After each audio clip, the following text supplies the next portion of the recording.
Yes. Among these E1 and E2, which one is a correct relationship? ठीक है.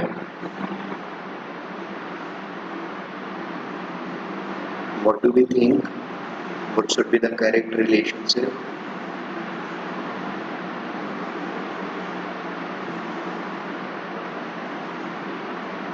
And what is the reason behind that? E1 and E2. So the idea is यहाँ पर हमको basically ये करना है कि इलेक्ट्रॉन का लॉस और is that going to increase the stability of the system or decrease the stability of the system? ठीक है. ये हम कैसे जज करेंगे? ऑब्वियसली बॉन्ड ऑर्डर से जज करेंगे. बॉन्ड ऑर्डर अगर गलती से बढ़ता है या घटता है नॉर्मल के कंपैरिजन में, यानी N2 में जो बॉन्ड ऑर्डर है उसके कंपैरिजन में अगर इधर बॉन्ड ऑर्डर बढ़ रहा है, मतलब इस मॉलिक्यूल की स्टेबिलिटी बढ़ रही है, और अगर यहाँ के कंपैरिजन में यहाँ पे बॉन्ड ऑर्डर कम हो रहा है, that means stability of molecule is decreasing. Is that okay?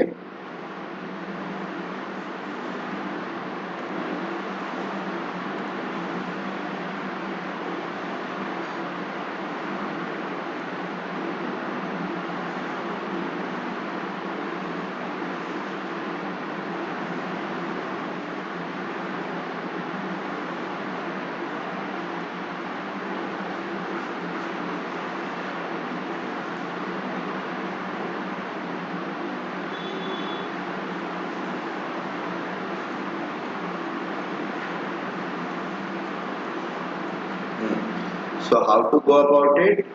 We have to do the electronic configuration of the molecule, find the bonding anti-bonding electrons, number of electrons in bonding orbital, number of electrons in anti-bonding orbital. Based on that we have to calculate the bond order, और bond order के basis पर दोनों तरफ के bond order करेंगे हम लोग, निकालेंगे, और उसके basis पर देखेंगे whether my bond order is increasing or decreasing. Is it clear? Can we attempt this question on our own, knowing the logic?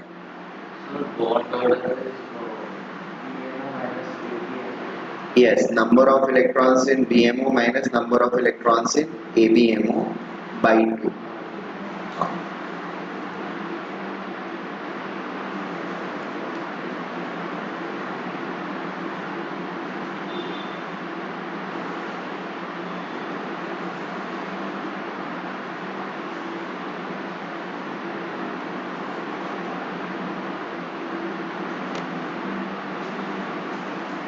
तो हम लोग जैसे कार्बन में Cl को 12 कर देंगे तो ये N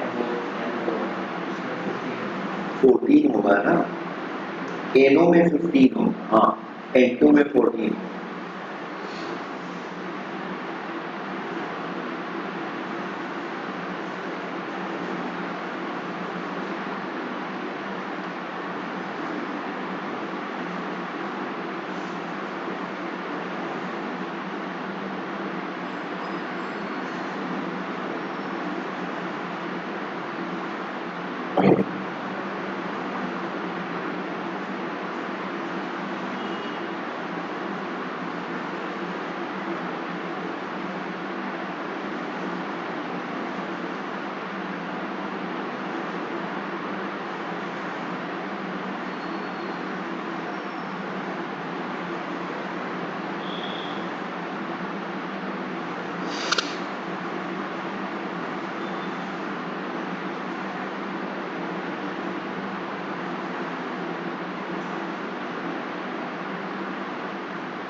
तो वो वाला नॉन कोई बात नहीं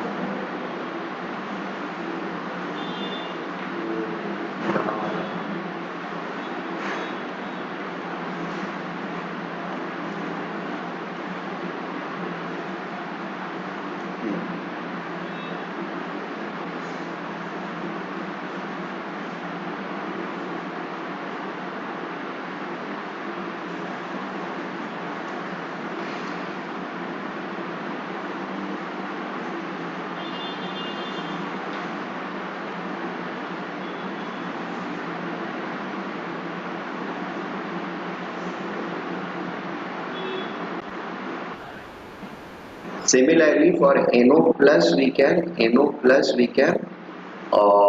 find NO plus will have 14 electrons altogether, 2 to 4 to 6 to 8 to 10, 12 and 14. This electron will be lost, and the moment it will get lost, our number of bonding and anti-bonding electrons will become 10 and 4 respectively. Bond order is going to become 3. ठीक है. So NO plus में the bond order has actually increased. NO plus में the bond order has actually increased compared to that of NO. Is it okay? And therefore NO plus is going to be more stable than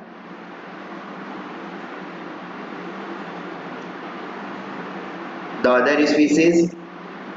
Is that okay? N2 के comparison में NO plus is going to be more stable. Making sense? Yes. Okay. Same logic can be given to explain these two things also. N2 plus bond length increases, whereas NO plus bond length decreases. The reason is again the bond order to bond length. तो bond order अगर decrease कर रहा है तो bond length बढ़ जाएगा, और bond order अगर डिक्रीज कर रहा है तो बॉन्ड ऑर्डर इंक्रीज कर रहा है तो बॉन्ड लेंथ डिक्रीज कर जाएगा, और बॉन्ड ऑर्डर डिक्रीज करेगा तो बॉन्ड लेंथ इंक्रीज कर जाएगा. ठीक है. And that's it. हाँ, तुम्हारा डाउट क्या था? और ये जो NO प्लस है वो 15 से 14 है. हाँ. तो वो 14 उसको फर्स्ट में नहीं, उस 14 में वो फर्स्ट वाला, देखो एक्चुअली होता क्या है कि it's not 14 electron, it is nitrogen system. ठीक है. 7 का कंट्रीब्यूशन जब तक रहता है ना, या 7 6 कुछ भी, बट इधर मोर देन 7 नहीं होना चाहिए. कोई भी एक एटम मोर देन 7 नहीं होना चाहिए. मोर देन 7 नहीं होने पर ये वाला कॉन्फ़िगरेशन चलता है, इसलिए इसको 14 इलेक्ट्रॉन बोलते हैं. बट NO के केस में oxygen is 8, so this has become 7 के बदले 8, एंड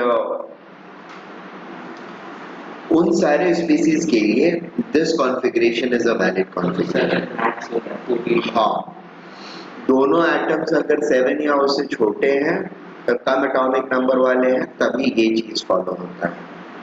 अदरवाइज ये वाला चीज फेवरेबल हो जाता है. Is that okay?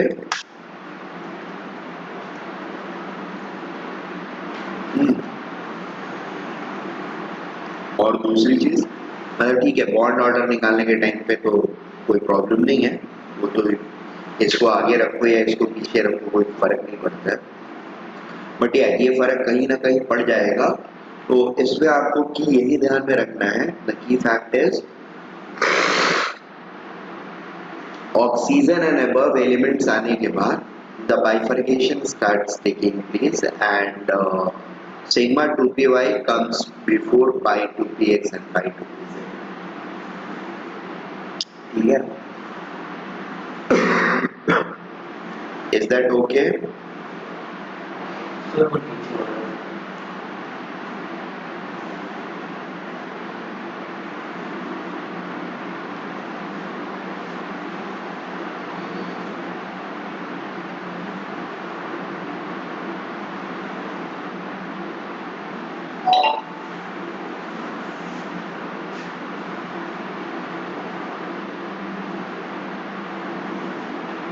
जो वो बॉन्ड ऑर्डर जब इंक्रीज होता है बॉन्ड लेंथ इंक्रीज होता है राइट, तो NO प्लस का बॉन्ड ऑर्डर इंक्रीज हो रहा है।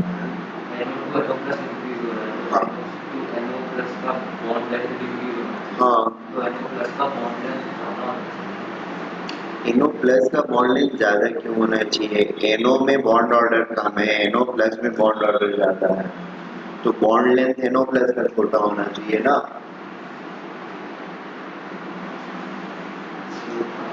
बॉन्ड, हाँ उल्टा ही तो है ना, बॉन्ड ऑर्डर अगर बढ़ेगा तो बॉन्ड लेंथ कम होगा, बॉन्ड एनर्जी बढ़ेगी।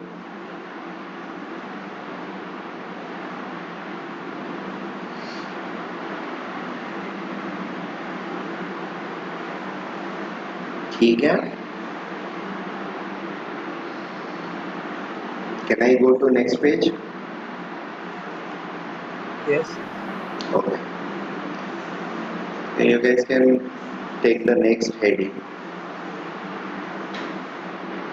resonance, mesomeric effect or conjugation.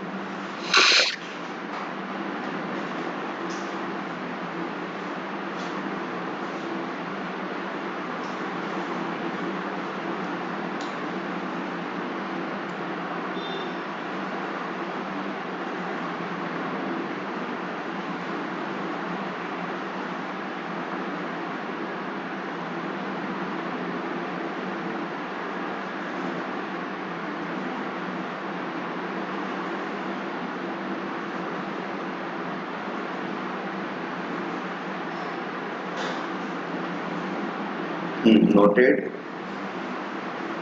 See, resonance mesomeric effect या कॉन्जुगेशन में होता क्या है या क्यों होता है ये, और टिल नाउ जो भी हमने पढ़ा, including MOT, VBT, hybridization and all, it was observed that there are many molecules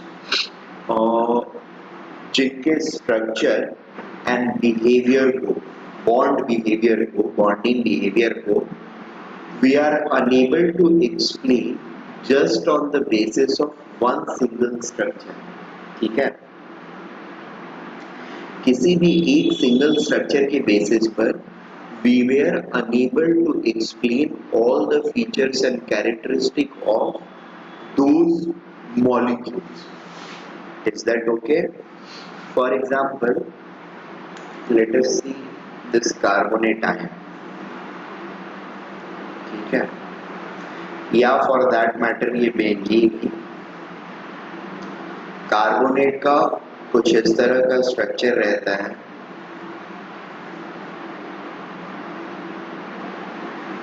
और इसके हिसाब से क्या बन जाएगा, ये दो बॉन्ड के बराबर स्ट्रेंथ होनी चाहिए और ये तीसरी वाली बॉन्ड जो है ये ज्यादा स्ट्रॉन्गर होना चाहिए। Is that okay? हाँ, डबल है इसलिए ऑब्वियसली, और जो सिंगल है वो वीक होना चाहिए थोड़ा। इन अदर वर्ड्स हम ये बोल सकते हैं ये वाला बॉन्ड लेंथ जो है ये छोटा होना चाहिए और ये दोनों के बॉन्ड लेंथ जो है वो बड़े होने चाहिए।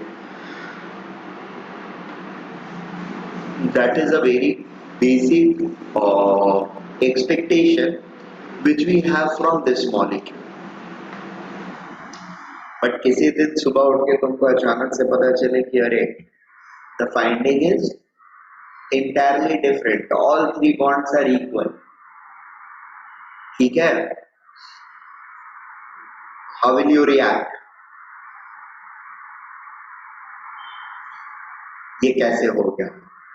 ठीक है, so this ये कैसे हो गया moments are explained through resonance. It simply says कि तीनों बॉन्ड हमको बराबर इसके दिख रहे हैं क्योंकि इलेक्ट्रॉन डेंसिटी जो है that is migrating. The electron density is actually the bonded electron density is migrating.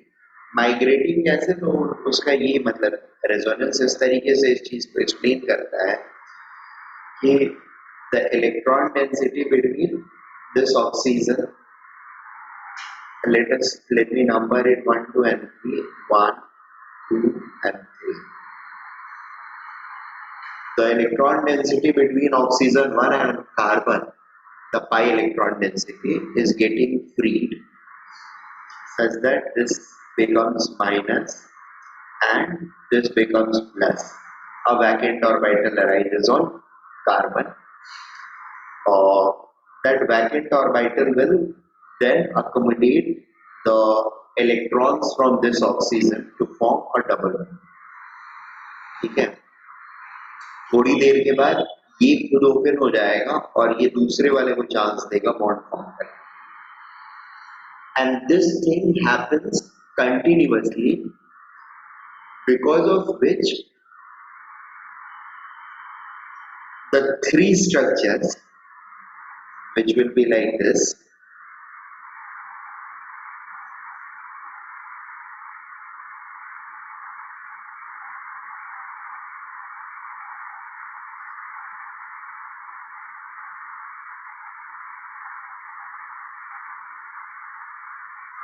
Double bond shift होते हैं. डबल बॉन्ड शिफ्ट होते रहेगा. तो बॉन्डेड इलेक्ट्रॉन डेंसिटी जो है वो शिफ्ट हो रहा है बिटवीन डिफरेंट सेंटर्स. ठीक है, और ये तीनों सिस्टम जो है ये साइमल्टेनियसली एग्जिस्ट करते हैं, and therefore we call them resonance hybrid. It is going to look like this.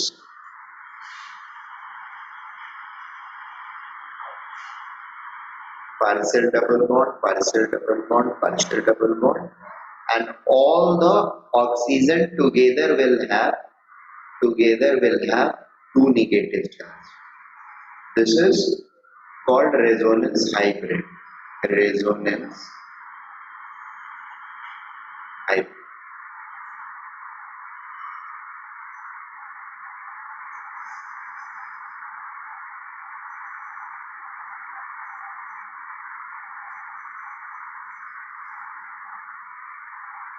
Hybrid. ठीक है, और इनको बोलते हैं कैनोनिकल स्ट्रक्चर्स. कैनोनिकल स्ट्रक्चर्स वो खैर नीचे में भी आएगा, मैं जस्ट स्ट्रक्चर्स और रेजोनेटिंग स्ट्रक्चर्स.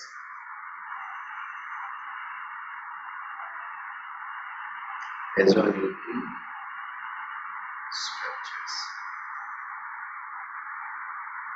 ठीक है, कैनोनिकल स्ट्रक्चर्स एंड सारे कैनोनिकल स्ट्रक्चर को मिला करके ये बनता है रेजोनेंस हाइब्रिड. पॉइंट ये है पहली चीज, why this happens in order to explain the structural pattern and behaviour of a molecule which cannot be otherwise explained on the basis of any single molecular structure or shape given by any of the theories. Am I making sense? So now take down the first point.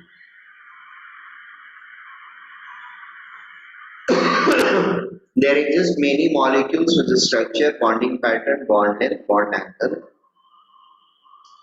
And ये सारे नहीं होंगे तो इसका मतलब है chemical reactivity भी नहीं एक्सप्लेन हो रही है, क्योंकि केमिकल रिएक्टिविटी जो होती है किसी भी मॉलिक्यूल की वो इन्हीं बेसिक चीजों के ऊपर डिपेंड करती है. Structure, bonding pattern, bond length and bond angle, इसलिए क्योंकि इसी से बॉन्ड एनर्जी डिफाइन होता है. ठीक है, cannot be fully explained on the basis of one single structure. Therefore, a concept of existence of almost equal energy value, multiple in structure for a single molecule was proposed. And this particular proposition or concept is termed as resonance.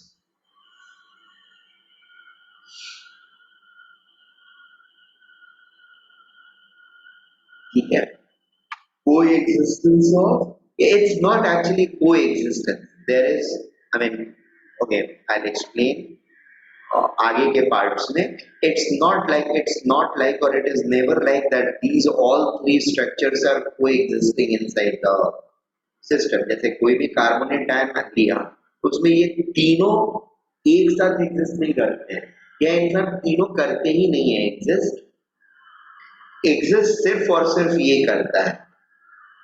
अब हमारे पास था ये कि how to explain this one thing on the basis of all the structural theory which we have developed till now, ठीक है। तो हमने उसको बेसिकली इन तीनों सेगमेंट्स में डिवाइड किया और बोला कि इन तीनों का simultaneous contribution is creating this particular structure. Is that okay? In reality, these three things are not going to exist ever in a carbonate molecule. Is that okay? Clear है? Yes, sir. तो उसको थोड़ा ऊपर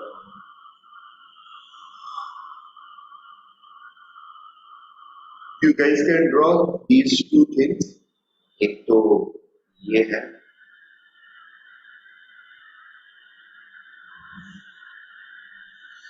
note it down. First predicted form of existence of carbonate ion, second predicted form, third predicted form, ठीक है। और ये तीनों का मिक्सचर होगा, इक्वल मिक्सचर, ठीक है। It's not actually equal mixture, it is equal contributor, ठीक है। मिक्सचर मतलब ये अलग अलग एग्जिस्ट कर रहे हो और मिल करके ये बन गया, नहीं, ये कंट्रीब्यूट कर रहे हैं इंटरनली, ठीक है। मतलब हर मॉलिक्यूल में ये भी प्रेजेंट है थोड़े टाइम के लिए, ये भी प्रेजेंट, ये प्रेजेंट रहेगा और थोड़ी देर बाद, और फिर ये हो जाएगा, और ऐसे सम टोटल लेकर के this kind of partial double bond is being formed, such that all bonds in this carbonate ion is going to be of equal length, equal energy. However, अगर ये existence में रहते तो फिर कुछ बॉन्ड ज्यादा, जैसे ये बॉन्ड ज्यादा स्ट्रांग होता और ये बॉन्ड कम स्ट्रांग होता, वीकर होता। So this one is called resonance hybrid. These contributing structures are called canonical structure or resonating structures, ठीक है। Now we have this particular thing, और कार्बोनेट के लिए था वो, और ये बेंजीन के लिए है। You can take down both the examples, no issues, दिख रहा है हम लोगों को? Yes, sir. Please note it down, this one and this one as well, both examples। पहले कार्बोनेट लिख लो, फिर बेंजीन लिख लेना। बेंजीन के नीचे में चीजें दी हुई है कुछ और नोट करने के लिए, that we will know।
Noted।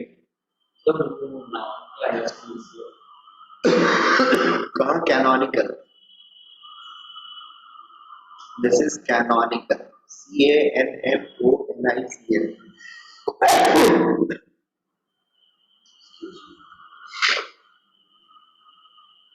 So the resonance hybrid is the most stable form of existence. क्या क्या, sorry? The resonance hybrid is the most stable form of that. It's most stable as well as it is the real existing structure of the molecule. यही real होता है, ये सारे हमारे imagination.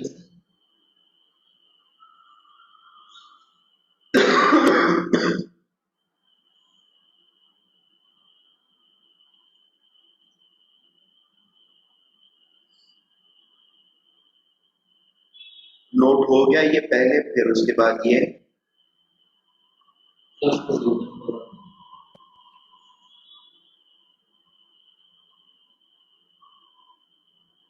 उधर वाला हो गया ना।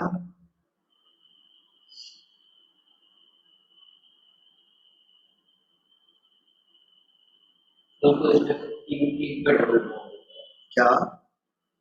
हाँ, बेंजीन में 3 कार्बन के बीच में डबल बॉन्ड होता है। Alternate bonds, carbon carbon bonds are double bonds.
Yes, potential energy of this system becomes much different from these or much higher from these। ठीक है, तो ऐसा माना जाता है कि रेजोनेंस में अगर कोई स्ट्रक्चर का पोटेंशियल एनर्जी बहुत ज्यादा है दूसरों के कंपैरिजन में, तो उसका कंट्रीब्यूशन ऑलमोस्ट निल हो जाएगा। जैसे 4 स्ट्रक्चर है, 5 स्ट्रक्चर है, और उसमें से 3 के पोटेंशियल एनर्जी बराबर है, 2-2 यूनिट है मान लो, और एक का 7 यूनिट और एक का 9 यूनिट। तो 7 यूनिट और 9 यूनिट वाले जो होंगे they are much higher compare to 2 unit energy वाले स्ट्रक्चर। तो 7 एंड 9 का contribution there will be hardly any, they are insignificantly going to contribute, and insignificant contributor जो होते हैं they are not considered as canonical, sorry, हाँ, resonating और canonical structures. ठीक है, only those structures which are almost similar in energy, may not be exactly equal, but yes, 19-20 का फर्क होना in energy is allowed, but more than that is not allowed। they should not be significantly potentially different। ठीक है, अब ये सारी terms जो है अभी क्वालिटेटिव फॉर्म में आ रही है, थोड़ा सा क्वांटिटेटिव फॉर्म में भी it will come during the discussion when I will be explaining those things. तो अभी के लिए ये डेफिनेशन नोट कर लो। हाउ डू वी प्रेडिक्ट और structures are of almost equal energy, ये अलग से एक पॉइंट के अंदर में आए।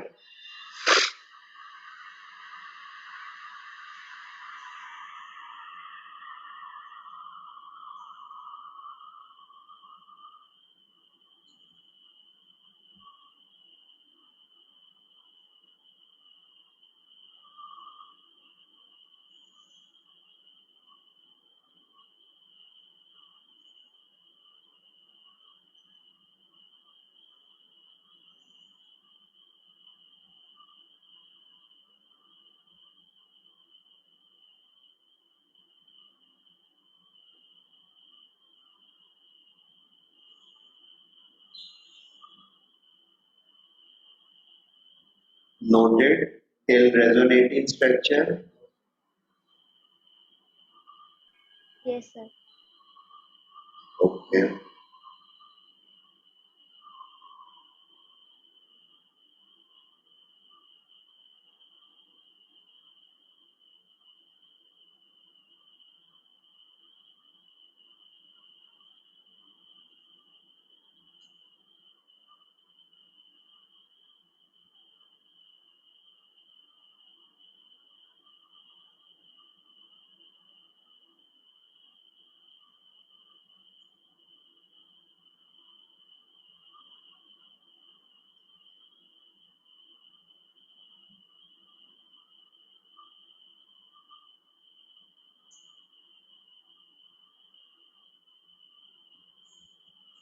Noted. Next one is take down this point delocalization of electron. इसमें कुछ समझाने की कोशिश करिए बाकी लोगों को आई थिंक ध्यान होगा डिलोकलाइजेशन ऑफ इलेक्ट्रॉन्स या स्प्रेडिंग ऑफ इलेक्ट्रॉन्स या sharing of electron multi centres के बीच में अगर शेयर करते हैं उसको तो the potential energy decreases right ने प्रूव किया था ना ठीक है right so that is the basis of delocalisation उसी तरीके से इसको भी एक्सप्लेन करते हैं मल्टी न्यूक्लियस के बीच में शेयर्ड रहेगा तो it is going to be it is going to have less potential energy like maybe like asna ko they might not understand it और एक सिंपल सा एग्जांपल लेते हैं बेसिकली यही वाला एग्जांपल बट थोड़े डिफरेंट फॉर्म में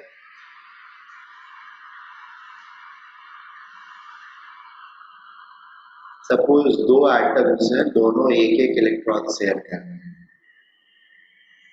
ठीक है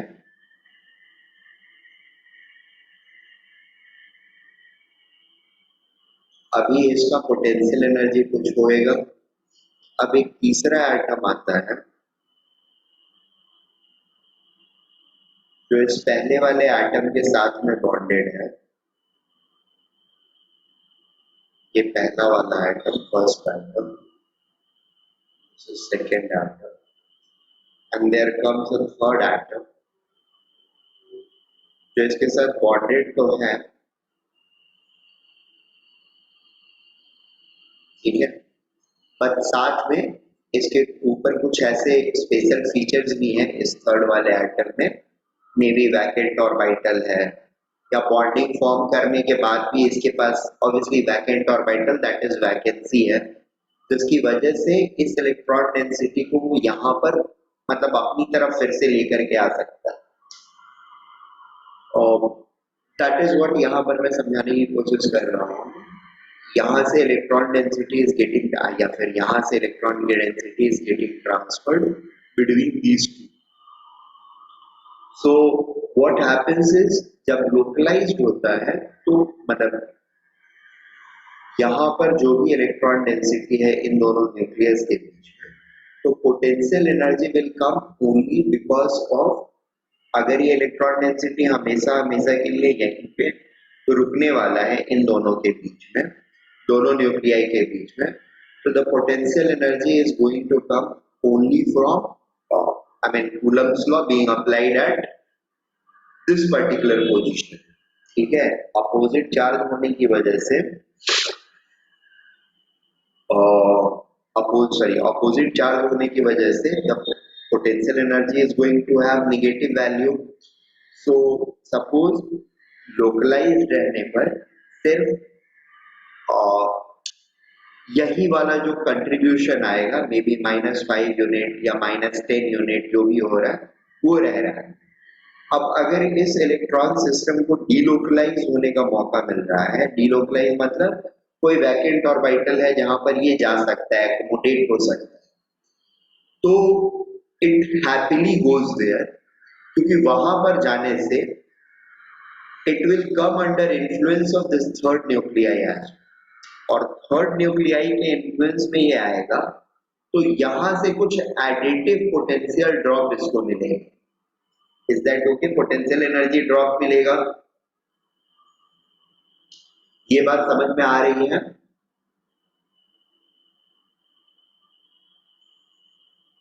हेलो आसना,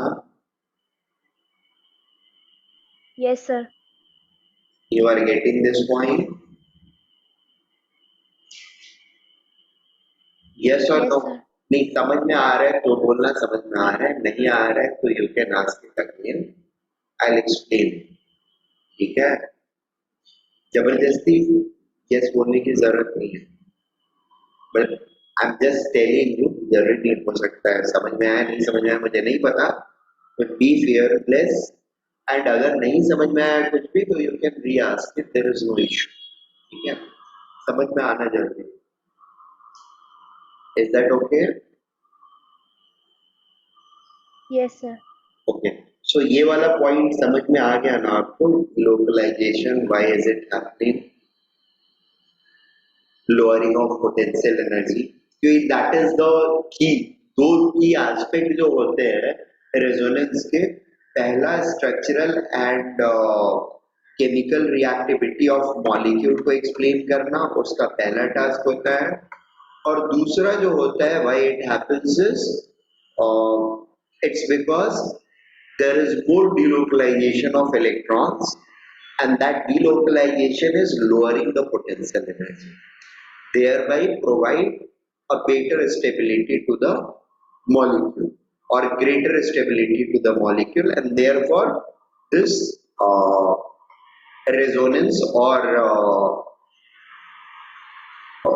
delocalization takes place। ठीक है?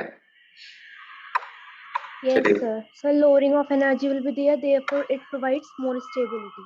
right, perfect। So now you guys can take down this particular thing। ये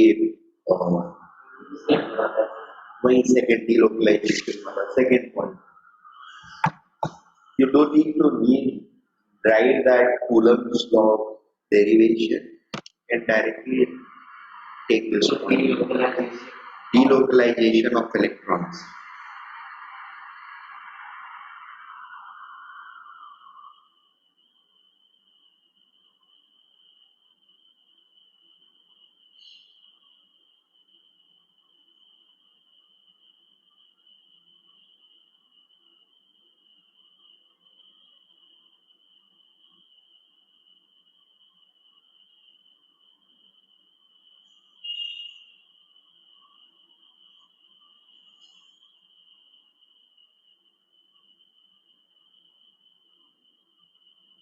अभी अब आप लोगों को ये point, third point and fourth point,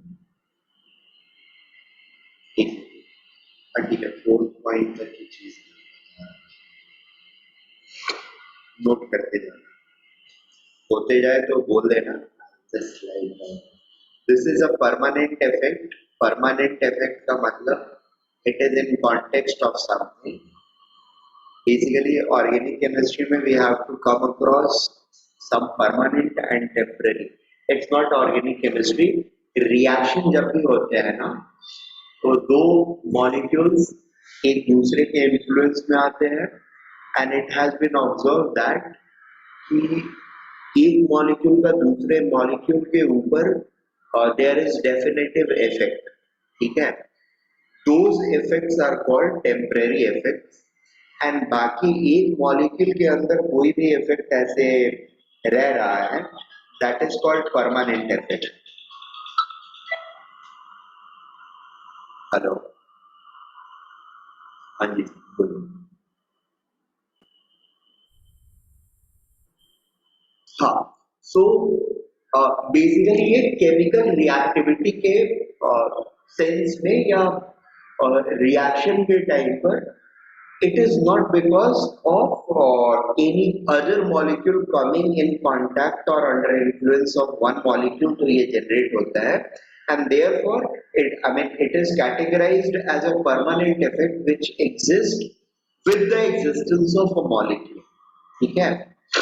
until and unless the molecule is destroyed, this is always going to exist if it is there in a molecule, and that is why they have been called as permanent effect. Actually तीन permanent effect होते हैं.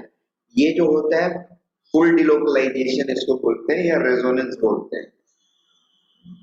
There is another thing called hyperconjugation, or yes, that is hyperconjugation. Energy of electrons के terms में lone pair सबसे highest energy वाला होता है, फिर उसके बाद पाई इलेक्ट्रॉन्स होते हैं, फिर sigma bond, and vacant orbital का सबसे कम होता है. जनरली होता क्या है, लोन पेयर और पाई इलेक्ट्रॉन्स जब डिलोकलाइज करते हैं वैकेंट ऑर्बिटल में, लोन पेयर पाई के साथ या फिर पाई वैकेंट के साथ अगर करता है डिलोकलाइज, ठीक है, तो दैट मेक्स कॉन्जुगेशन. ठीक है, सिग्मा इलेक्ट्रॉन्स अगर वैकेंट ऑर्बिटल के साथ डिलोकलाइज करने लगता है ड्यू टू वन रीजन और the other, that is called hyper conjugation, क्योंकि इसकी एनर्जी रिलेटिवली कम होती है और यहां से स्टेबलाइजेशन जो मिलेगा डिलोकलाइजेशन से, that will be relatively less than. That is why it is called hyper conjugation. ठीक है, और so that is second, and third जो effect होता है, you guys already have a glimpse of it, that's called polarization, dipole moment जिसकी वजह से आता है. ठीक है, so ये तीन permanent effect होते हैं, and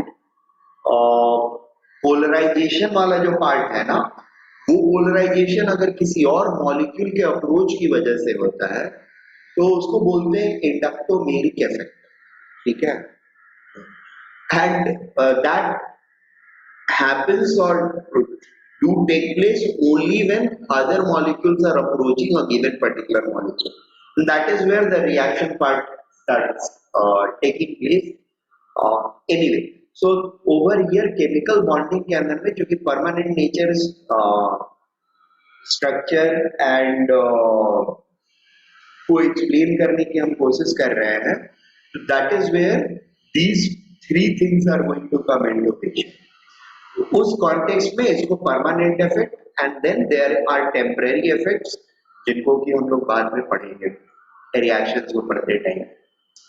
ठीक है, so third point was this. Fourth point is again energy consideration of electrons. More localized an electron is, more will be its potential energy. More delocalized it is, it will have lower potential energy. जितना ज्यादा delocalized होगा, जितना ज्यादा shared होगा, उतना ज्यादा stability और उतनी कम potential energy उसकी होगी. And according to that, we have already seen, और अगर नहीं तो फिर just for our knowledge, lone pair it is localized at one nuclei, and therefore it has high potential energy, followed by pi electrons, followed by sigma electrons, and सबसे कम energy होती है vacant orbital के electron. नहीं तो ठीक है, obviously कम energy होएगा उसका. Is that okay? Yes, sir. तो high electrons के होता है. क्या क्या?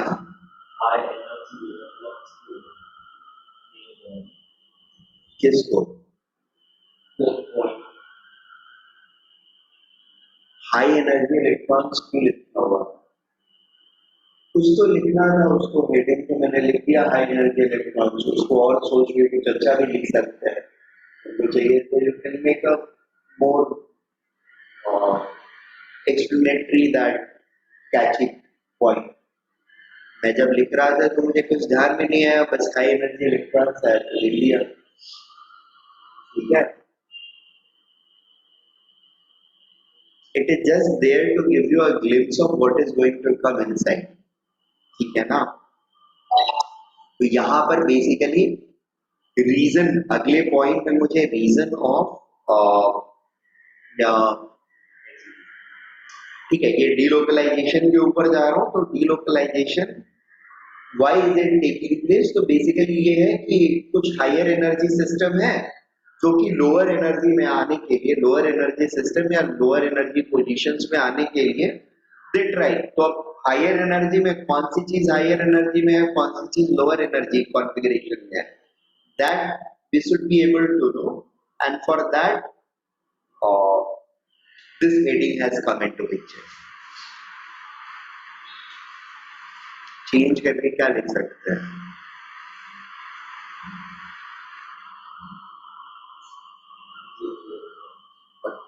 Energy order of, let me think.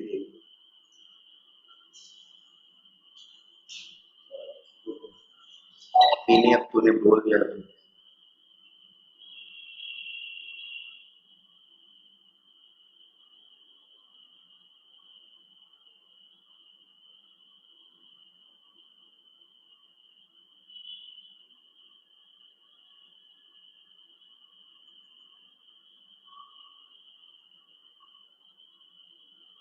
energy order of electrons to explain closure.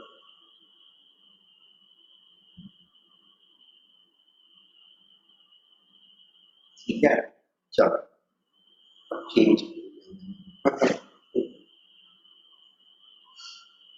Nevertheless, the envelope had changed, contained is still the same. See, the idea over इस पूरे point का idea सिर्फ ये है कि if I am saying or if you are saying that delocalization is taking place, delocalization is taking place in order to minimize the energy, right? So, what is the energy value or what is the energy level of a particular thing that at least we should be able to gauge when we come across them, ठीक है? So उसके लिए obviously हमें पता कैसे चलेगा किसी का पोटेंशियल एनर्जी ज्यादा है या किस सिस्टम में या किस कंपोनेंट की वजह से पोटेंशियल एनर्जी कम है? तो पोटेंशियल एनर्जी का जजमेंट हम कहाँ से लेते हैं? Number of lone pairs. Loan pair अगर पाई इलेक्ट्रॉन में कन्वर्ट हो रहा है, पाई बॉन्ड क्रिएट कर रहा है, that means the energy is getting lowered.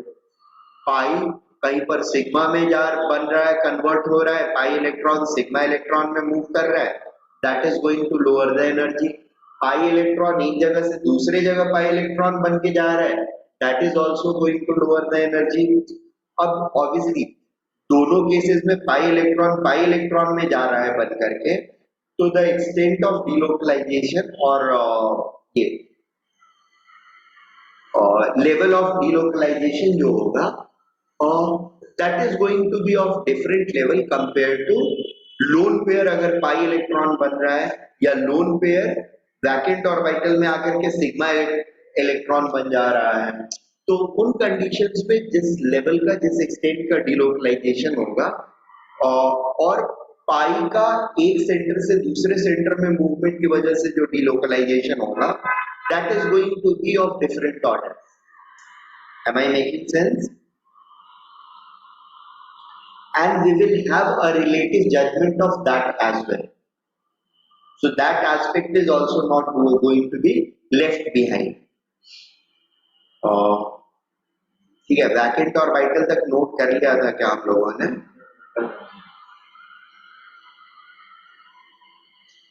Kindly note this down till this point.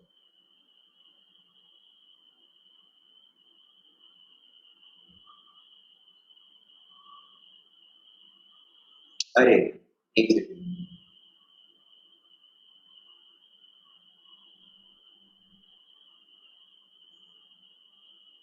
point number 3, but this is different than this is 6.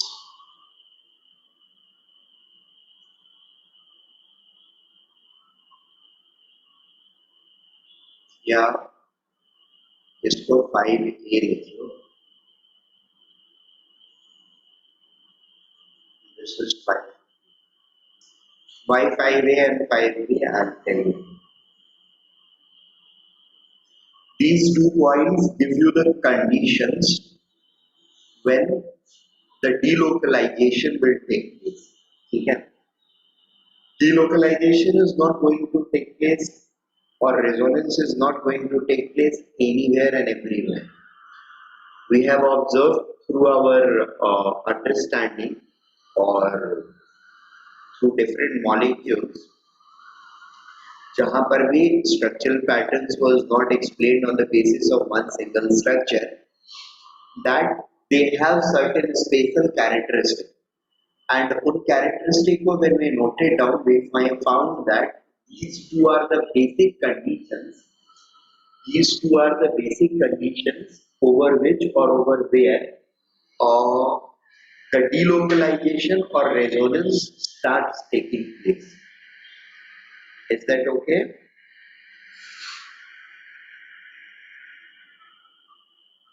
The first one is existence of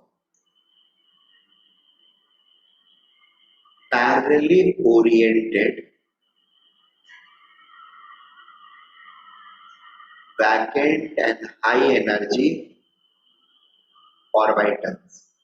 High energy electron containing orbital should be parallelly oriented to a vacant orbital and they must be lying beside each other. कहाँ पे?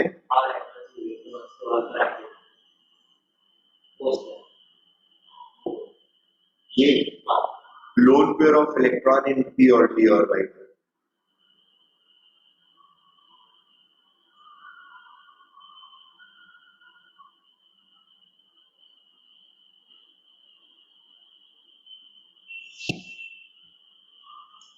Parallelly oriented vacant orbital का मतलब क्या होता है? Parallelly oriented vacant orbital मतलब जो vacant orbital है that has to be parallel to the pi bonded orbitals, ठीक है, या फिर ऐसे समझो जिन दो ऑर्बिटल सिस्टम्स के बीच में इलेक्ट्रॉन को डिलोकलाइज होना है, राइट, दो इलेक्ट्रॉन सिस्टम जिनके बीच में से यहाँ पर पाई बॉन्डिंग है, ठीक है, this is pi bond, sorry this is ये सिग्मा बॉन्ड फॉर्म हुआ है और ये पाई बॉन्ड फॉर्म है, ठीक है। नाउ द पॉइंट इज इसके बाजू वाले सेंटर पे इसके जस्ट ये दोनों सेंटर्स, ये एक एटम दूसरा एटम, इसके बाजू वाला तीसरा एटम जो है उसका एक ऑर्बिटल जिसके अंदर में डिलोकलाइजेशन हो, ठीक है, या तो वो वैकेंट हो या फिर वो भी पाई इलेक्ट्रॉन कैरी कर रहा हो, तो that orbital has to be parallel, क्योंकि यहां से अगर इलेक्ट्रॉन डेंसिटी को जाना है वहां पे कैसे जाएगा वो भी बताऊंगा। तो सी जैसे ये इलेक्ट्रॉन डेंसिटी यहाँ पर पाई बॉन्ड का फॉर्मेशन किए हुए है और यहाँ पे दूसरा पाई बॉन्ड है, तो ये यहाँ से यहाँ पे तभी शिफ्ट करेगा ना, या इन दोनों के बीच में तभी बॉन्ड बन सकता है जब ये और ये ऑर्बिटल पैरेलल हो, राइट? यस ये बात समझ में आ रही है? इलेक्ट्रॉन यहां से यहां इन दो सेंटर्स के बीच से जंप करके यहां पर आएगा, तो वो तभी आएगा जब ये और ये पैरेलल ओरिएंटेशन में रहेंगे, सेम ओरिएंटेशन में रहेंगे, एक दूसरे के पैरेलल रहेंगे। अगर नहीं रहेंगे, ऐसे रहेंगे, परपेंडिकुलर हो जाते हैं, तो इलेक्ट्रॉन डेंसिटी पाई ओवरलैपिंग नहीं क्रिएट कर पाएगा ना। Is that okay? Pi overlapping के लिए या सेकेंड बॉन्डिंग होने के लिए मैं यहाँ पे पाई पाई की बात कर रहा था, ठीक है? Is that okay? Yes sir. अगर पैरेलल ओवरलैपिंग, पैरेलल ओरिएंटेशन नहीं रहा, एक सेकेंड, हेलो हेलो, हाँ गुड, हाँ बिल्कुल सही बोल रहे हो। पॉजिटिव पी की अगर बात करें तो ये पॉजिटिव है और ये निगेटिव है।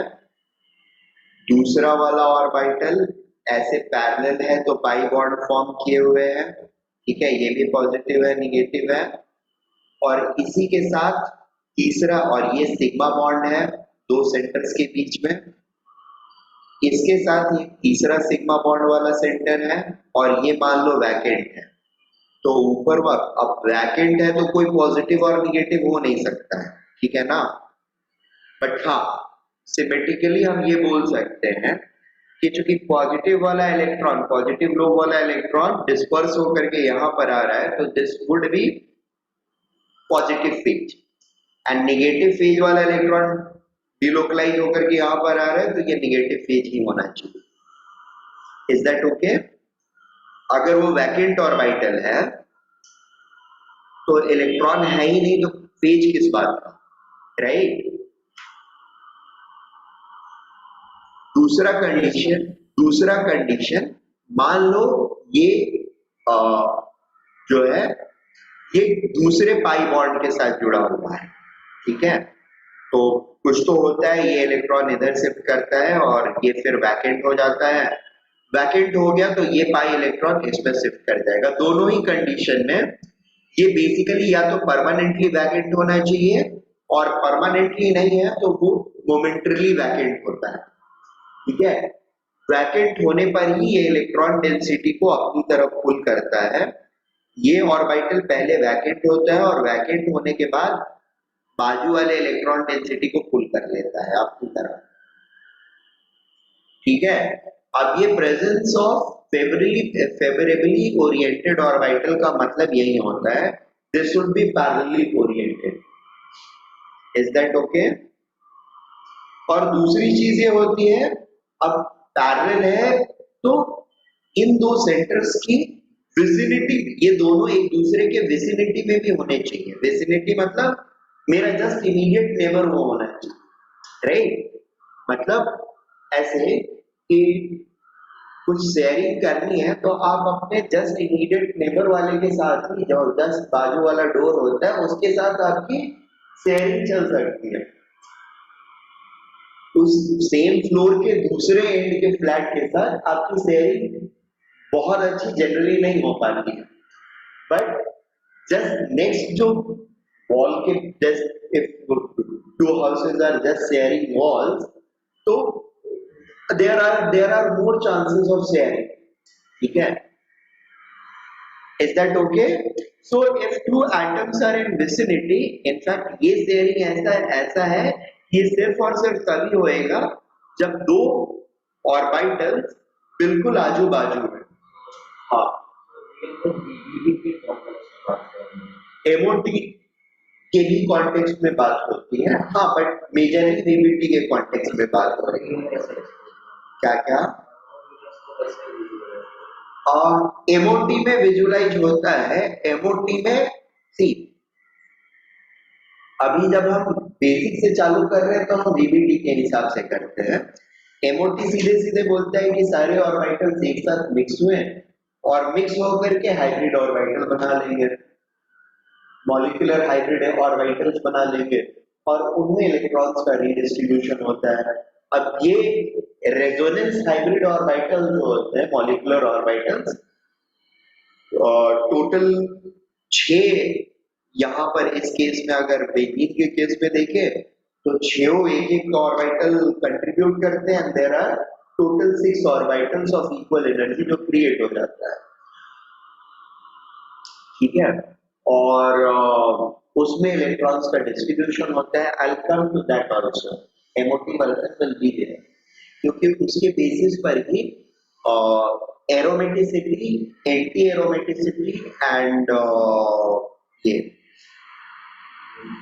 Non aromaticity, there is a concept aromatic, non aromatic and anti aromatic, ठीक है। वो चीज एक्सप्लिसिटली एमओटी के बेसिस पर ही एक्सप्लेन हो पाती है, ठीक है। तो I will come to that also. So resonance MOT के थ्रू भी एक्सप्लेन होता है, and it is explained also with the help of VBT. VBT वाले सेंस में, मतलब वीबीटी के सिस्टम में समझने और विजुअलाइज करने के लिए हमारे पास चीजें होती हैं जो इफेक्ट्स को या बिहेवियर्स को ज्यादा बेटर तरीके से हमारे माइंड में क्या बोलो सेट करती है, ठीक है। MOT में it's more experimental than theoretical. Coming back to discussion, so favorably oriented orbitals का मतलब क्या हुआ? दो चीजें, एक तो दोनों vicinity में हो और दूसरी चीज क्या है? They must be parallelly oriented. ये दोनों चीजें हो रही हैं या दोनों condition satisfied है, then we say that okay, our orbitals are favorably oriented so that they can participate in resonance. Is that okay?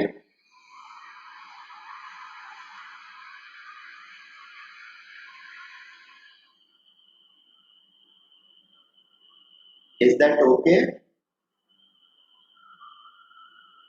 Hello. Okay. Please take these 2 Yes, points. sir.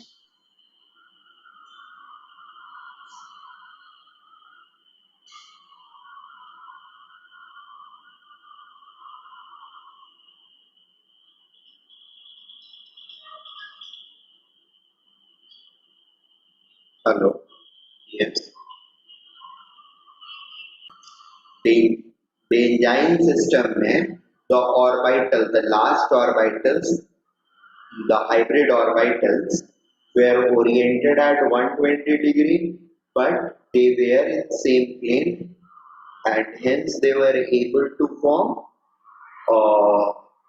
Pi bond, right? और वो भी क्यों पाई bond form कर लेते हैं? क्योंकि वो ऐसा सीन क्रिएट होता है, एक कार्बन के पास इलेक्ट्रॉन डेंसिटी होती है और दूसरा वाला वैकेंट ऑर्बिटल होता है, तो एक में हाई एनर्जी इलेक्ट्रॉन है और बाजू में उसके एक वैकेंट ऑर्बिटल है, तो ये डेफिनेटली इंटरैक्ट करेंगे. There is no other option in front of them कि वो नहीं करेंगे. बस हमको देखना, ध्यान में ये रखना होता है कि क्या ऐसा कोई और सिनारियो क्रिएट हो रहा है जहां पर एक ऑर्बिटल बाजू में एक ऑर्बिटल हो जिसके ऊपर इलेक्ट्रॉन डेंसिटी हो, और दूसरा, हाँ ऑब्वियसली ये है कि ये किसी और डायरेक्शन में नहीं होना चाहिए. अब अगर परपेंडिकुलर प्लेन में रहता तो फिर नहीं होता, लेकिन अगर पैरेलल प्लेन में पैरेलल है या फिर कोप्लानर है, एटलीस्ट पैरेलल नहीं है, they are at some angle but in same plane, in same plane, ठीक है, सेम प्लेन में है, तो there can be interaction which can take, I mean there will be an interaction and a bonding will take place.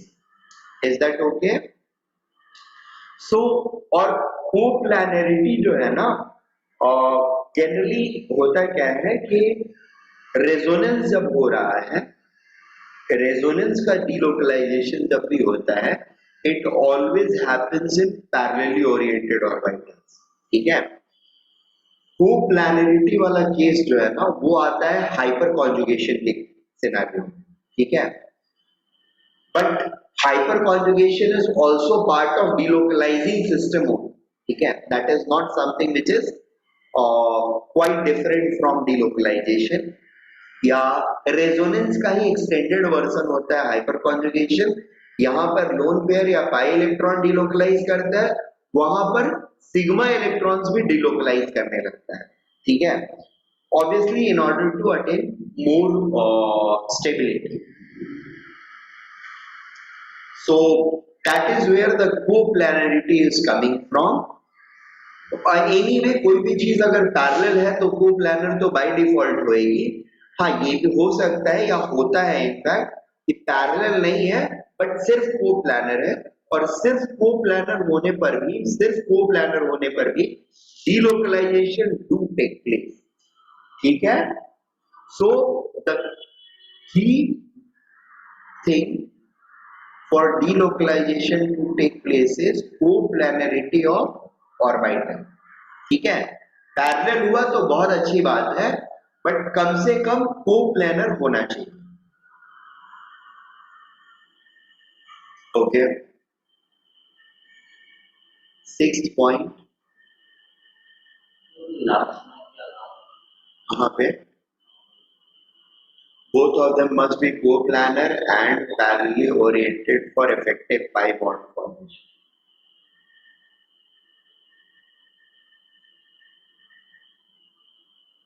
देखो parallel हो गया तो coplanar तो बाय डिफॉल्ट होगा। मेनी टाइम्स पैरेलल नहीं होते हुए भी सिर्फ कोप्लानर होने पर भी बॉन्ड का फॉर्मेशन होता है, मतलब ज्यादा इफेक्टिव हो। हाँ, more stronger bond will get formed, so more lowering of potential energy will take place. Sixth point, canonical structure and hybrid structure. Canonical imaginary structures होते हैं और hybrid structure is a real structure.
Noted.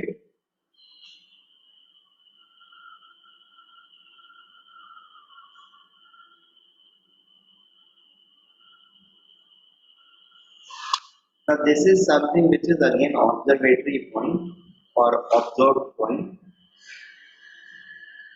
During resonance, the electrons are delocalized around finite number of or fixed set of nuclei, and hence it can't bring any net extra electronic charge on the structure. What it means is, अगर मेरे पास 5 atoms हैं total, ठीक है, A atom, A atom, A atom, A atom and A atom, और electron जो है वो यहाँ से मान लो पहले यहाँ पर था और यहाँ से यहाँ पर आ रहा है इन दोनों के बीच में, फिर यहाँ से इन दोनों के बीच में आ रहा है, फिर यहाँ से इन दोनों के बीच में आ रहा है, इन दोनों के बीच में आ रहा है, इन दोनों के बीच में, और आखिरी में यहाँ पर आ रहा है। It's jumping like this, I am just supposing. तो इसकी सिर्फ जंप होने की वजह से पूरे मॉलिक्यूल के ऊपर में there can never be a charge which can be created, isn't it? Electron के जंपिंग की वजह से इस मॉलिक्यूल के ऊपर कोई भी एक्स्ट्रा चार्ज नहीं आएगा। जितने चार्ज पहले थे उतने ही रहेंगे, नेट चार्ज सेम रहेगा। Is that okay? Only redistribution of charge can take place around each center. Her centre के ऊपर redistribution of charge will take place. Am I making sense?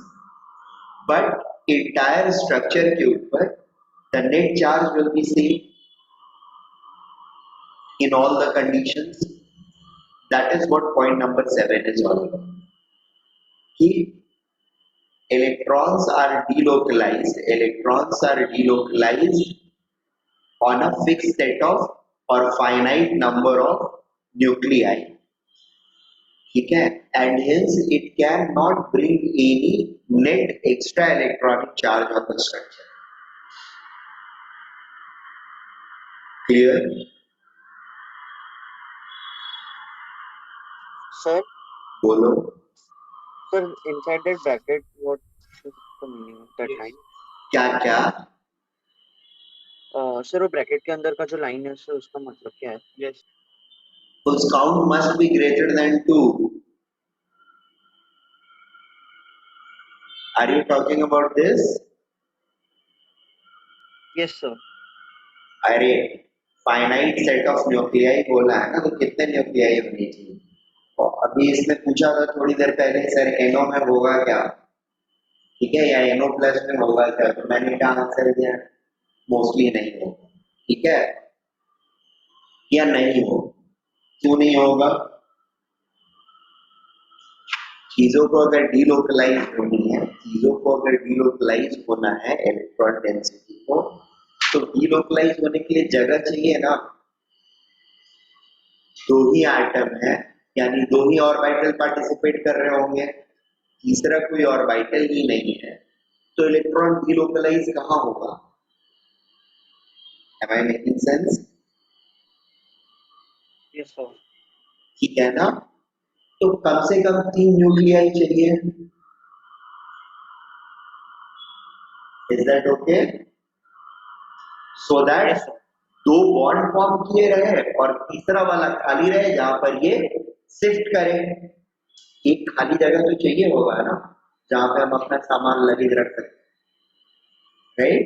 Electronic luggage.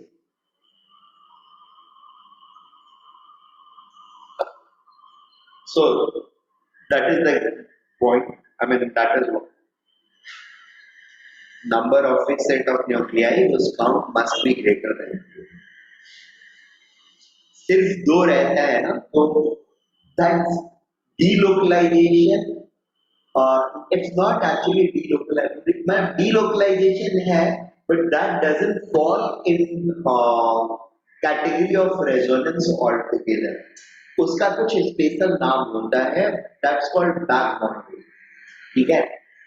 तो it is also considered as a special case of resonance only, but कहीं कहीं पर वो resonance से थोड़ा सा अलग ही हो जाता है। रेजोनेंस से अलग इस मामले में हो जाता है कि उसमें कंट्रीब्यूटिंग स्ट्रक्चर जो होता है ना, वो सिर्फ एक ही होता है। You never have more than one contributing structure, ठीक है? That is called back bonding. Will talk about that also.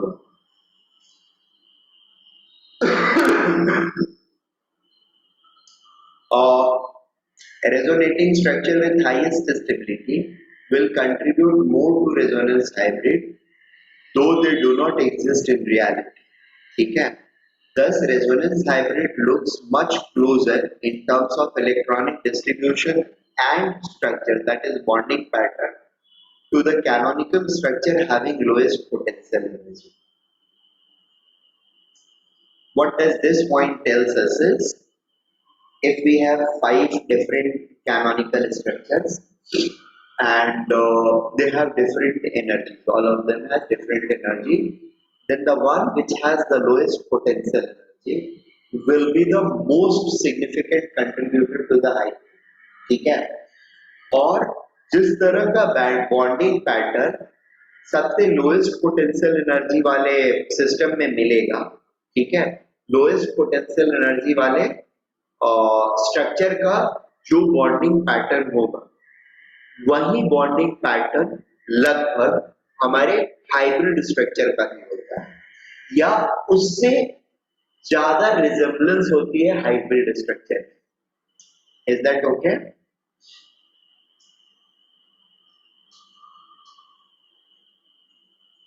What does that mean is, देखिए इसको ऐसे समझते हैं।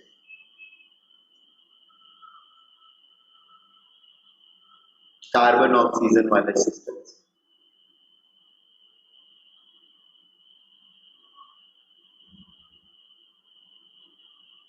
ठीक है, ऐसे 3 स्ट्रक्चर्स हैं अपने पास और एक वो फालतू वाला स्ट्रक्चर, राइट ना?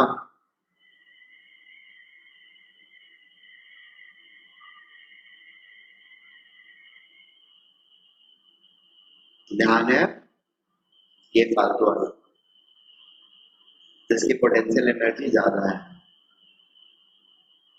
Is that okay? अब पॉइंट ये है कि हमारा हाइब्रिड स्ट्रक्चर जो है, प्रपोजिशन ये है कि हाइब्रिड स्ट्रक्चर जो है वो इनकी तरह का दिखेगा, ठीक है? It will not look in any way like this, यानी this carbon will never have a positive charge, ठीक है? This carbon center will be absolutely charge free, whereas the oxygen centers will have partial negative charges, delta negative, and delta negative. All bonds will be supposedly have a bit of double bond character or extra bonding between these carbon and oxygen system, ठीक है? More than one bond इनके बीच में होएगा। Obviously double bond, perfect double bond नहीं होएगा कोई किसी भी center के बीच में, and charge on all the systems are going to be charge on all the oxygens will be distributed and the sum will be equal to 2 units, ठीक है? अब यहाँ पर क्या है, ये कैनोनिकल स्ट्रक्चर हम इसको क्यों नहीं मानते हैं? क्योंकि इसका एनर्जी डिफरेंट होने की वजह से इसके अंदर में कंट्रीब्यूशन है ही नहीं। कंट्रीब्यूशन नहीं होने का मतलब क्या हुआ? इसके तरह की कोई भी प्रॉपर्टी ये शो नहीं करती। Is that okay? कंट्रीब्यूशन होने का मतलब क्या हुआ कि जिनका जिनका भी कंट्रीब्यूशन होगा उनके उनके तरह की प्रॉपर्टीज वो शो करेगा। जैसे यहां पर कार्बन ऑक्सीजन 1 2 3 अगर नंबर करते हैं हम, तो ये 1 ये 2 ये 3 ये 1 ये 2 ये 3 और ये 1 ये 2 ये 3, तो यहां पर क्या है, 1 के ऊपर चार्ज नहीं है, बट दो सिस्टम में 1 के ऊपर चार्ज है। नेट रिजल्ट विल बी हमारे भी 1 के ऊपर में चार्ज रहेगा, ठीक है? मान लो ये कंट्रीब्यूटर, ये दोनों कंट्रीब्यूटर नहीं होते या ये कंट्रीब्यूटर नहीं होता, सपोज ये कंट्रीब्यूटर नहीं होता, ठीक है? तो फिर there would have been something else. वो एल्स क्या होता? This would have not participated in delocalisation और इसके ऊपर एक नेट चार्ज रहता और बाकी का ये जो चार्ज है ना, ये आधा आधा दोनों के ऊपर डिवाइडेड रहता, हाफ नेगेटिव। ये दोनों बॉन्ड्स जो होते हैं वो डबल बॉन्ड और सिंगल बॉन्ड के इन बिटवीन होते हैं, यानी बॉन्ड लेंथ जो होता है कार्बन ऑक्सीजन का, वो कार्बन ऑक्सीजन सिंगल बॉन्ड और कार्बन ऑक्सीजन डबल बॉन्ड के बॉन्ड लेंथ के बिटवीन रहते हैं। Are we getting this point? This is what happens in benzene. Benzene में के अंदर में कार्बन कार्बन सिंगल बॉन्ड का जो बॉन्ड लेंथ होता है which is 1.54 Armstrong approximately, and double bond जो होता है CC double bond which is 1.2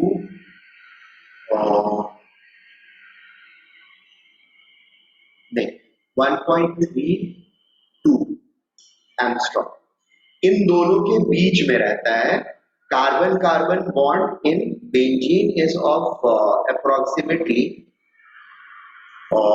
1.39 angstrom, ठीक है? सिमिलरली बॉन्ड एनर्जीज भी, यहां पर बोलने का पॉइंट सिर्फ मेरा ये है कि या इस पॉइंट का मतलब जो है वो ये है कि जिस स्ट्रक्चर का पोटेंशियल एनर्जी, ओके मैं दूसरी चीज समझा रहा था, कौन से स्ट्रक्चर के तरह का हमारा रेजोनेटिंग हाइब्रिड जो है वो दिखता है, ठीक है? तो वो उस तरीके का दिखता है या जिसका जिसका भी कंट्रीब्यूशन रहेगा उनके उनके कुछ कैरेक्टर्स उसके पास रहेंगे, ठीक है? अब हमारा आर्गुमेंट ये है कि जिस स्ट्रक्चर की पोटेंशियल एनर्जी सबसे कम होएगी, हमारा हाइब्रिड जो होएगा that is going to look more closer to it, ठीक है? जिस रेजोनेटिंग या कैनोनिकल स्ट्रक्चर का सबसे कम पोटेंशियल एनर्जी होगा, हमारा हाइब्रिड स्ट्रक्चर जो होगा that will look similar to that, ठीक है? Similar to that.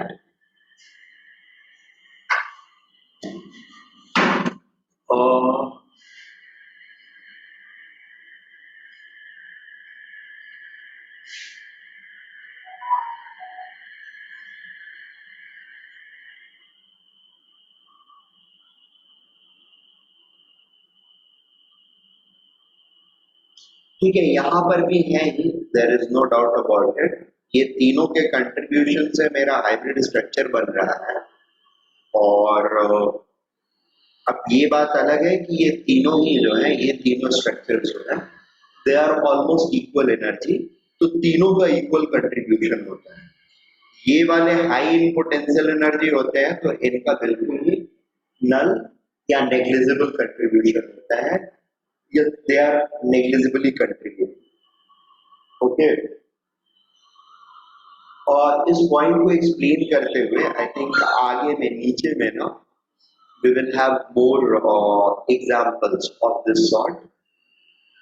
There are examples जिनके अंदर में मैंने explain किया हुआ है, so just wait for some more time. The examples will come. We have examples coming in the next one. Ninth point, ये 8 point लिखा, लिख लो। लिख लिया सर। हाँ, तुमने लिख लिया है, यहाँ पे अक्षर ने नहीं लिखा है, जल्दी से नोट करो।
Well written. Yeah.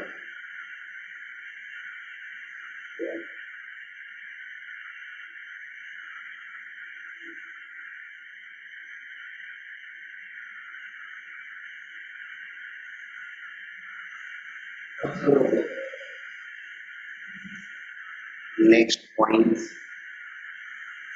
criteria to decide or comparing energy of canonical structures.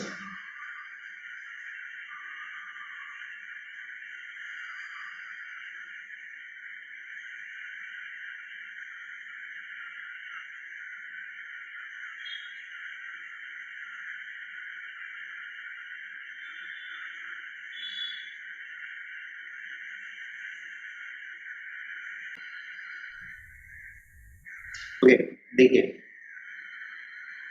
और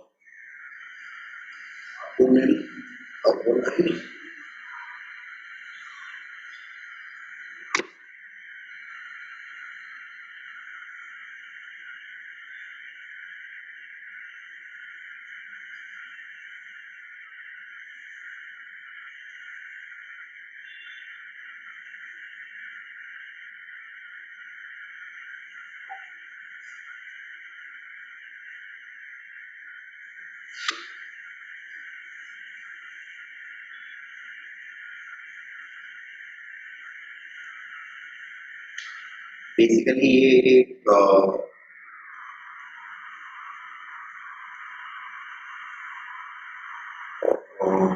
ऑर्गेनिक कंपाउंड कैटेगरी होता है, ए बॉन्ड मतलब chlorine is more electronegative than carbon, ये बॉन्ड ब्रेक होता है, अब इतनी जल्दी आसानी से नहीं होता है लेकिन आप होता है, और ये जब होता है तो क्लोरीन बेसिकली ये दोनों बॉन्डेड पेयर ऑफ इलेक्ट्रॉन्स को लेके अपने साथ चला जाता है निगेटिव चार्ज बना के, एंड कार्बन के ऊपर पॉजिटिव चार्ज डेवलप होता है, ठीक है।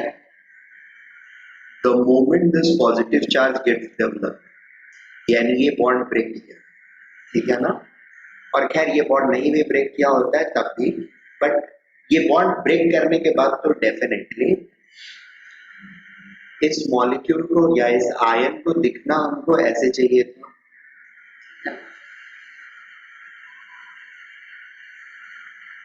बट ये ऐसा ना दिख करके ये हमेशा हमको ऐसा दिखता है, और it looks mostly like this rather than looking like this, ठीक है।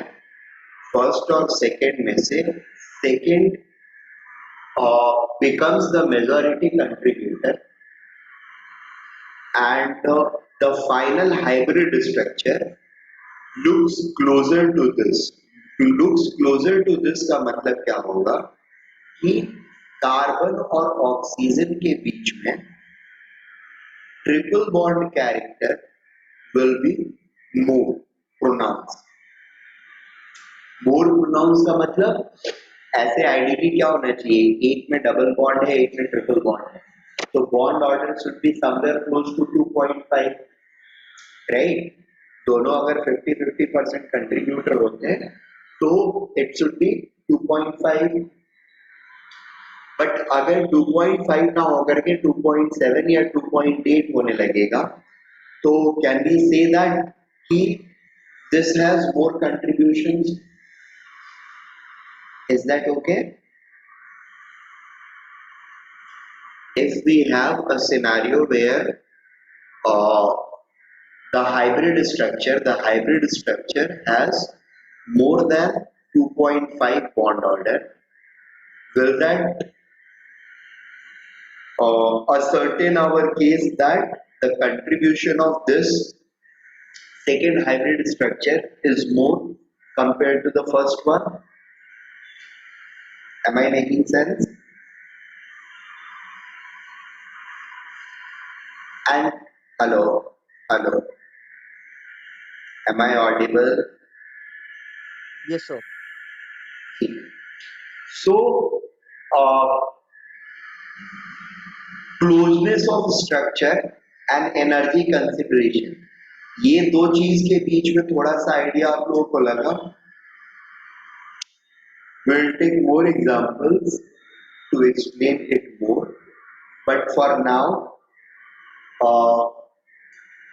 दो चीजों का आइडिया। पहला चीज ये, किसकी एनर्जी किससे ज्यादा होगी, जैसे इससे एनर्जी इसकी ज्यादा है, क्यों ज्यादा है?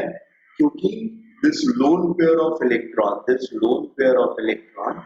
is now forming a bond in this particular case, ठीक है। एक बॉन्ड फॉर्म हो गया नया, तो बॉन्ड के फॉर्मेशन की वजह से around 50 to 60 kilo calorie of energy has got release, ठीक है। 250 के रफली 250 kilo joules of energy per mole gets release due to formation of this extra bond, right. So that much stability has came into our system. Obviously वो पूरा का पूरा दिखेगा नहीं, some of it will not be visible because ये oxygen के ऊपर थोड़ा सा पार्शियल पॉजिटिव मतलब चार्ज है, पॉजिटिव चार्ज है, तो वो 240 का या 250 पूरा ना देख करके थोड़ा कम, बट या definitive amount of stability add करेगा सिस्टम। Am I making sense? Yes, sir. Okay. और दूसरी चीज ये बता रहा था कि जो हाइब्रिड स्ट्रक्चर होगा मेरा, ठीक है, वो इसके क्लोजर लुक कर रहा है या इसके ज्यादा क्लोज है, इसका मतलब क्या हुआ? तो इसका दो मतलब होता है। पहला मतलब एनर्जी टर्म्स में that is much closer to this, और चूंकि एनर्जी टर्म में वो क्लोजर है इसके, that means electronic distribution pattern में भी वो इसके क्लोजर हो, यानी जैसा इलेक्ट्रॉनिक डिस्ट्रीब्यूशन इस सिस्टम में है वैसा ही इलेक्ट्रॉनिक डिस्ट्रीब्यूशन या लगभग उसी से मैचिंग इलेक्ट्रॉनिक डिस्ट्रीब्यूशन सिस्टम मेरे हाइब्रिड के अंदर भी हो। Is that clear?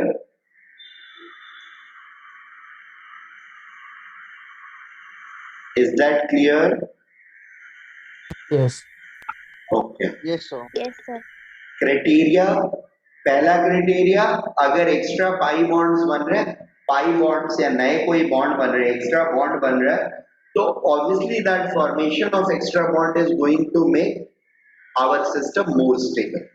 ठीक है, तब फिर ऐसी छोटी मोटी चीजें जैसे इलेक्ट्रोनिगेटिव, ज्यादा इलेक्ट्रोनिगेटिव के ऊपर पॉजिटिव चार्ज आ गया उससे फर्क नहीं पड़ता है, वो फर्क तब क्रिएट करता है, वो फर्क क्रिएट करता है बट तब करता है जब आपके इलेक्ट्रोनिगेटिव एटम का ऑक्टेट पूरा नहीं हुआ रहता है।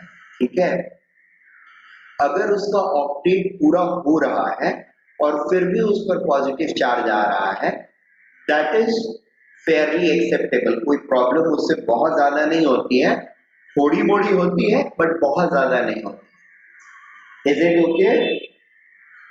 थोड़ी मोड़ी प्रॉब्लम होने का मतलब जैसे अभी एक एक्स्ट्रा बॉन्ड बना तो सॉरी डबल के बाद ट्रिपल बॉन्ड बन रहा है, तो ट्रिपल बॉन्ड की एनर्जी लगभग 40 किलो कैलोरी के आसपास होती है, 180 किलो जूल। तो 180 किलो जूल का बेनिफिट ना मिल करके it will get a benefit of much lesser quantity, maybe 100 180 के बदले 100 या 120 का ही बेनिफिट मिलेगा उसको। ठीक है, बाकी बेनिफिट नहीं मिलेगा, बट 120 का एक्स्ट्रा स्टेबलाइजेशन इस स्ट्रक्चर के पास आ रहा है compare to the other structure which is there. Is that okay?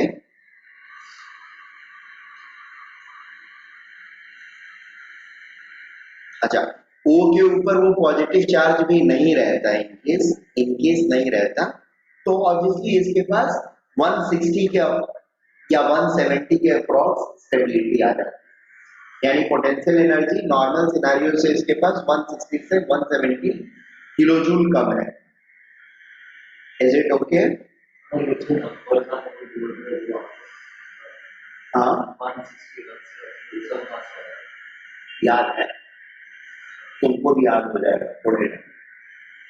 When I'll start teaching organic chemistry, carbon carbon, single bond, carbon carbon, double bond, carbon carbon, triple bond, सबकी energy बताऊंगा और याद करवाने में पड़ा। हाँ हाँ, ठीक है।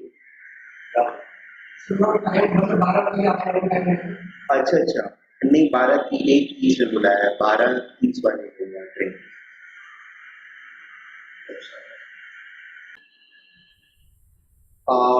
देखिए इसको ब्यूटाडाइन बोलते हैं, दिस इज ब्यूटाडाइन मॉलिक्यूल, और इसमें सिर्फ कार्बन स्केलेटन शो किया है मैंने, हाइड्रोजन यहाँ पे हाइड्रोजन भी शो किया है, दिस इज ब्यूटाडाइन मॉलिक्यूल। ठीक है, इसमें कार्बन के parallel overlapping orbitals and pi bond जो है उसको भी क्लियरली मेंशन करा हुआ है। Is it okay? Now how the movements are taking place has been elaborated here in detail। ठीक है, ये दोनों ऑर्बिटल्स पैरेलल हैं, पाई बॉन्ड फॉर्म कर रहे हैं, फिर ये दोनों ऑर्बिटल्स पैरेलल हैं एंड पाई बॉन्ड फॉर्म कर रहे हैं। ठीक है, नेक्स्ट स्ट्रक्चर में this pi bond is opening up in favour of और it's getting localized for or localized momentarily in this orbital or orbital of carbon 1। ठीक है, जिसकी वजह से यहाँ पर नेगेटिव चार्ज आ गया एंड साइमल्टेनियसली उसी मोमेंट पे ये बॉन्ड जो है या ये electron density that comes in between carbon 2 and carbon 3 क्योंकि इसके शिफ्ट होने की वजह से ये ऑर्बिटल वैकेंट हो जाता है और उसी टाइम पे मोमेंटरली ये वाला जो डेंसिटी है bonded density that comes into this orbital and यहाँ पे लोकलाइज होने के बाद इसको ये खाली जगह दिखता है तो इस तरफ ये डीलोकलाइज हो जाता है forming a pi bond. So basically what is happening, the overall thing which is happening is that this pi bond is opening up to create a negative charge density on orbital of first carbon, and then the electron density which is shared between 3 and 4 carbon is getting concentrated on carbon 3 which is then being shared with carbon 2. ठीक है, thereby creating a positive vacancy on carbon 4. उल्टा movement जब होता है यानी ये इस तरफ और ये फिर से इस तरफ तो यहाँ पे पॉजिटिव और यहाँ पे निगेटिव डेंसिटी क्रिएट हो रहा है. ठीक है, 3 कैनोनिकल स्ट्रक्चर्स हमारे बन रहे हैं यहाँ पर. एक तो ये स्ट्रक्चर बन रहा है, दूसरा ये बन रहा है और ये तीसरा बन रहा है. ठीक है, अब ये तीनों जो है are they going to be equal contributors और different contributions? Which one will be more Different contributing? contribution. Okay, which one will be more contributing? Which one will be less contributing? अगर इसको स्ट्रक्चर 1, इसको structure 2 और इसको structure 3 बोलेंगे, which one will be more contributing? Which one will be less contributing? First one more First one will be more contributing, second and third will be less contributing. Second and third will have equal energy, but their common energy will be will be more than first one. ठीक है ना, ये बात सारे लोगों को समझ में आ रही है या किसी को किसी तरह की कोई प्रॉब्लम? No, sir. क्लियर है? Very Yes. Good, very good. Hybrid structure इसका कैसा रहेगा? That will have 4 carbons. ठीक है, पहला वाला बॉन्ड यहाँ पर ये डबल बॉन्ड है, सिंगल बॉन्ड है, सिंगल बॉन्ड है, तो यहाँ पर कैसा रहेगा? इंटरमीडिएट डबल बॉन्ड रहेगा. राइट, इसके ऊपर कोई चार्ज रहेगा कि नहीं रहेगा? यहाँ पे कोई चार्ज नहीं है, यहाँ पे पॉजिटिव है, निगेटिव है, तो इसके ऊपर कोई चार्ज नहीं रहेगा. सेकेंड थर्ड सेंटर में यहाँ पर single bond, double bond and double bond. So this will have again a double bond character. Third वाले सेंटर पे there are 2 single and 1 double, so it will look like this. Now यहाँ पर भी will these 3 bonds 1, 2 and 3 क्या ये तीनों bonds equal strength के होंगे या अलग अलग स्ट्रेंथ के होंगे? equal strength. Why?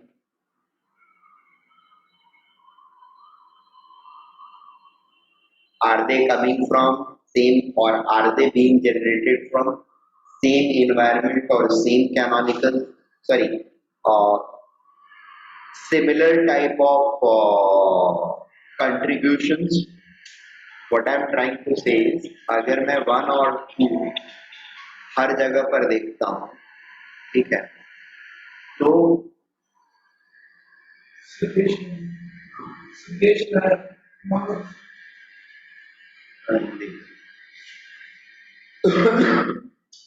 ये दोनों 1 एंड 2 कार्बन के बीच में या 2 एंड 3 कार्बन के बीच में environment in all 3 segments are same or similar क्या?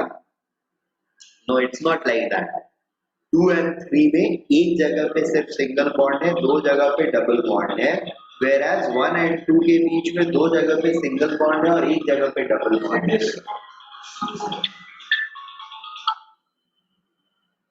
हेलो, हाँ सर, हाँ बोलिए ना. Yes, sir. सारे लोगों को ये पॉइंट ऑफ कंपैरिजन समझ में आया? Yes, sir. Anyone have any doubt?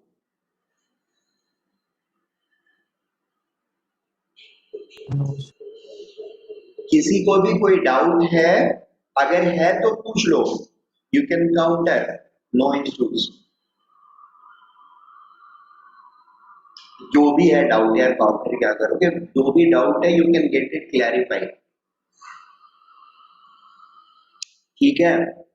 क्योंकि इसी तरीके से आगे भी आप सोचोगे, जहां कहीं भी आपको स्टेबिलिटी ऑर्डर या कैनोनिकल स्ट्रक्चर में, सॉरी हाइब्रिड स्ट्रक्चर में कौन सा बॉन्ड ज्यादा स्ट्रांग होगा, कौन सा कम स्ट्रांग होगा, ये सारी चीजें आइडेंटिफाई करने के लिए अगर आती हैं, तो you will have to go back and sit to draw the canonical structure, and canonical structure से हाइब्रिड कैसे बना है वो देखना होता है आपको, and based on that you arrive at और कंक्लूड कि किसकी एनर्जी ज्यादा होगी, किसकी एनर्जी कम होगी, या किसका लेंथ ज्यादा होगा, किसका लेंथ कम होगा, ठीक है? Again we have this type of molecule, sorry, ion. This is a carbocation. Carbon having positive charge makes it carbocation, and oxygen atom having lone pair of electron. You have a vacant orbital on this carbon, plus charge है, मतलब obviously ये orbital खाली हो गया है इसका, उसमें ये इलेक्ट्रॉन्स का कंट्रीब्यूशन लेता है, और इलेक्ट्रॉन का कंट्रीब्यूशन लेकर के पाई बॉन्ड का फॉर्मेशन करता है, ठीक है? 1 and 2 में obviously 2 is more stable, there is no doubt about it, or is there any doubt?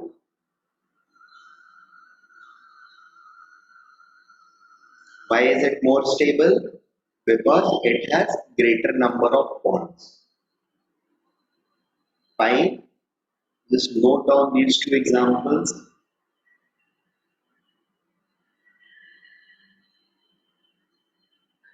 Sir, if there are equal number of bonds, then we have to check more number of pi bonds. More number of sigma bonds. Equal number of bonds रहेगा तो bonds अगर equal है तो फिर कोई बात ही नहीं है, तो फिर आगे की चीजें देखेंगे ना. There are other points of differences also, सिर्फ यही एक थोड़ी.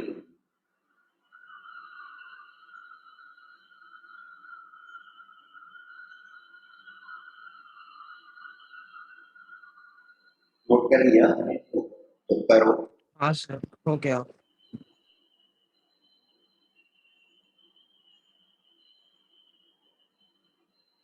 इनफैक्ट ये कैनोनिकल स्ट्रक्चर इन दोनों का, इन इस पूरे सिस्टम का, दिस इज कैनोनिकल स्ट्रक्चर, ठीक है? अच्छा कैनोनिकल बोल रहा हूँ, resonance hybrid, resonance hybrid, that you guys can know, and this is one of you.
Okay.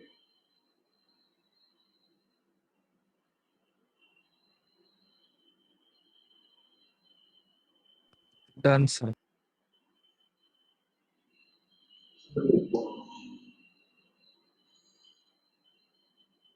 Sir वो बी पॉइंट नोट कर